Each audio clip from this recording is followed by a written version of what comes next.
Ermington Putt Putt has been going for a long, long time.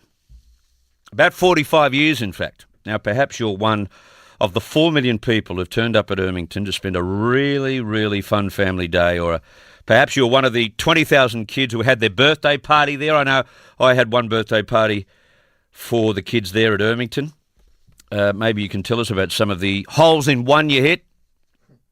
I know people have hit holes in one, but on the wrong hole. But the days of Ermington Putt Putt may be coming to an end. The lease is up. And the site got sold last year for $130 million to developers to build a housing complex. So the site was owned by Parramatta Council, you see. They have been given up to 2 years' notice, the Putt Putt people. And it's hoped that Putt Putt stays in Sydney and they find a new home. If not, the last regulated Putt Putt course in Sydney will go, and so will a community icon. Tom Wyckoff is the founder and director of Ermington Putt Putt, and he's played a significant role in bringing Putt Putt to this country way back in 1969, and I've got him on the line right now. Welcome, Tom. Good morning. Afternoon, Chris. Thank you very much for your time. Tell us a little bit about, go back 45 years, and you came from South Africa, as I understand it, and you love the idea of this short putt-putt game, didn't you? Yes, that's right. I first saw putt-putt in the States on home leave. I was working for Chrysler. Went home in about 1963, and with my family was driving down a main road and saw a brilliantly lit piece of ground out on the left-hand side and didn't know what it was. So we wound our way down to it, walked up on the course, and asked the manager, "What is this?" And he said, "What do you mean, what is this?" And I said, "Well, what are all these people doing here?" He says, "They're playing putt-putt. Where do you live?" I said, "In Cape Town, South Africa." "Ah," he says, "I understand." So he gave us all a free pass to play. Brilliant. That was our introduction, and we all loved it. And we kept going back every night while we were still there. And I began to count the people and think about going into business in South Africa. So that's exactly what happened. I went back to South Africa, contacted some of my friends, and we decided to build the first putt-putt golf course, as well as the first McDonald's and as well as the first motel, because South Africa didn't have anything like that in those days. You did the first Maccas in South Africa too, did you? Well, biggest mistake I ever made in my life, I copied McDonald's to a T. I went back to Chicago and worked 2 weeks in a McDonald's and came back and opened a McDonald's but called it Whirlaway without franchising. Oh. And that was a tragic mistake because I could have had the franchise for South Africa and probably Australia back in those days. But so all of a sudden you bought Putt Putt to where in Australia? The Gold Coast? yeah, I opened my first course on the Gold Coast. Oh, can I just tell you, as a young kid, when I was about 8, we used to go to the Gold Coast on holidays with the family, and we would sit on that putt-putt golf course every night with hundreds of others until it closed down and the lights went off. Yeah, I'm glad to know that you enjoyed your experience. And then you made your way to Sydney. Yeah, the second course, we opened in September. I got here in June of '69. We opened the first course on September the 19th on the Gold Coast, and the second one in December at Hermington, opened by the Lord Mayor at that time, chap by the name of Barry Wild. Uh-huh. And also, I remember Mike Gibson was there, and Bubbles Fisher, and quite a few other well-known people. A bit of a celebrity function. We've never looked back. Now, it's been tremendous. It's actually changed in terms of its novelty factor, right? You've got 3 different courses and 3 different themes. Yes, that's right. And this was a way to spike a little bit more interest because it was waning, was it not, in the 80s? Yes, it was. The way that Don Clayton first designed putt-putt was just a standard putting course that everybody could see everybody else, very minor fence around the place. And it was, but still a game of skill. If you're a golfer and you carry 19, 20 clubs around your back, you know that you use your woods 25% of the time, your irons 25% of the time, but half the time you're using a putter. Yes. So he really designed the game of skill around half the game of golf. And I found out later on that the professional side of it, just like the PGA wants publicity to attract people to golf, Don wanted the PPA to have publicity to attract people to putt-putt. But I found I was spending 90% of my time with the professional putters and 10% of my time, taking care of the family groups. Well, that's no good. So I began going the other way. I dropped off the professional side and themed my first course up at Mermaid Beach, and my profit went up twice as many players. Great stuff. So I went ahead and themed all the courses that I owned or controlled at that time. Okay, can I just say something to you? I know what's happened with the site, and I've explained this to our listeners now, that there is a 2-year notice you've been given.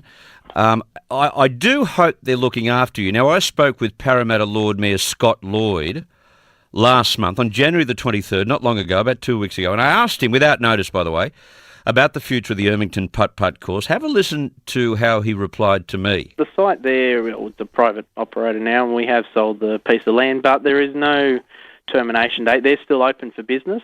We're telling everyone that just because we're not the landowner anymore, the Putt Putt hasn't closed. It's still there and operating. Yeah, and good fun, may I add. Oh, it is indeed. Yeah. I've certainly gone down there over my time of I've lived in the area all my life, so it's been part of my life. And so we are looking at different options for them, but they haven't been tapped on the shoulder to say they need the land yet. So there is a possibility they could find other venues and still remain viable? Oh, yes, absolutely. Oh, good. So they've been speaking to us, but they haven't had a tap on the shoulder as yet. Right, okay. And like anything, there hasn't been any formal DA or anything like that. But even if a DA did come in today, by the time all the processes take to apply the DA, it'd be well and truly a year and a half, maybe 2 years, before any action would happen. That would be from today. So I think Putt Putt will be in our LGA for a long time. Okay. Scott Lloyd, he said that you've been in contact with him and he's been in contact with you. Is that right? No. I've written to Scott Lloyd twice. I've had no reply. I've asked him to acknowledge my letters, but he has not done so. My son has been in touch with the open space development manager, and he's been very sympathetic and helpful.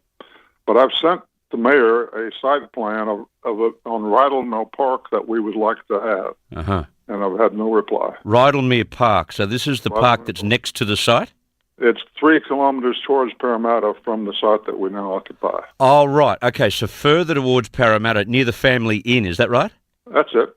Aha, I know where you're talking about, near the Family Inn pub, which is on the right as you head to Parramatta heading west. Yeah, it's vacant land now, and we'd start building immediately. We could get satisfaction that the site is available. Okay, Tom, stay right there. I've got to take a quick break. I want to come back, ask you a couple of other questions about how that might be made to happen, because we want to keep Putt Putt alive in Sydney. I'll take a break and back with Tom Wyckoff, the founder and director of the Putt Putt Golf at Ermington.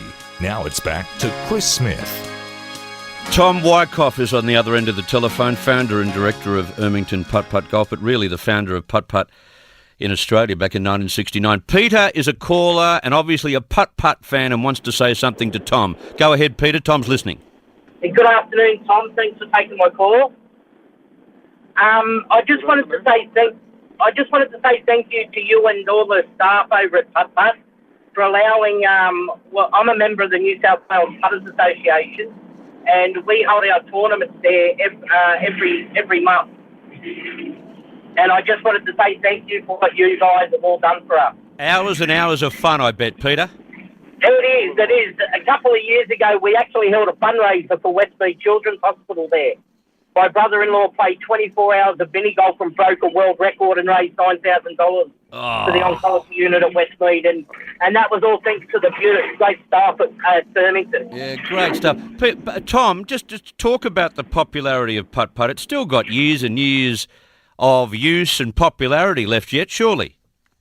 It does indeed. In fact, if you look at my graphs, you'll see that our customer numbers have gone up steadily, particularly since I started theming the courses.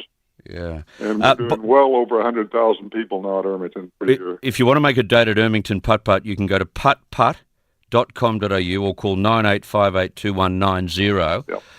David's got a comment to make. Go ahead, David, on line 3. Go ahead. Afternoon, Chris. Hi.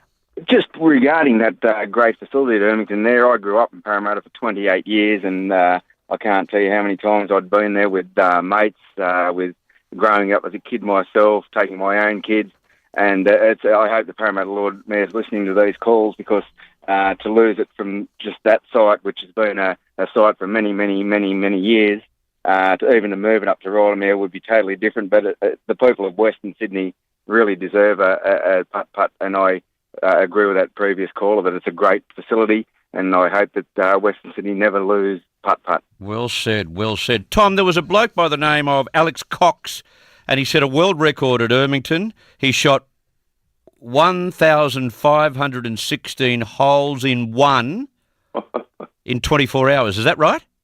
That's what I understand. I didn't see it, but I did hear that. Wow, that's a world record. He set a world record. It is. Quite extraordinary. All right, well, we'll try and get some dialogue going between ourselves and Parramatta Council on this issue, and we'll talk in definite terms with the Mayor once again and try and get some communication. That'd be a good start, wouldn't it? Yes, he's quite right in what he says. We haven't put in a DA. We haven't, because we wanted to sit down with he and other members of his council staff, show them the plan that we've already developed for Rydalmere Park, and get concurrence in general before we go ahead and formally proceed. Yeah. Thank you on behalf of Putt Putt fans like myself. From a very early age, you've given us many, many weekends of enormous fun. Thank you, Tom. Thank you, Chris. Tom Wyckoff is his name, founder and director of Putt Putt Golf at Ermington.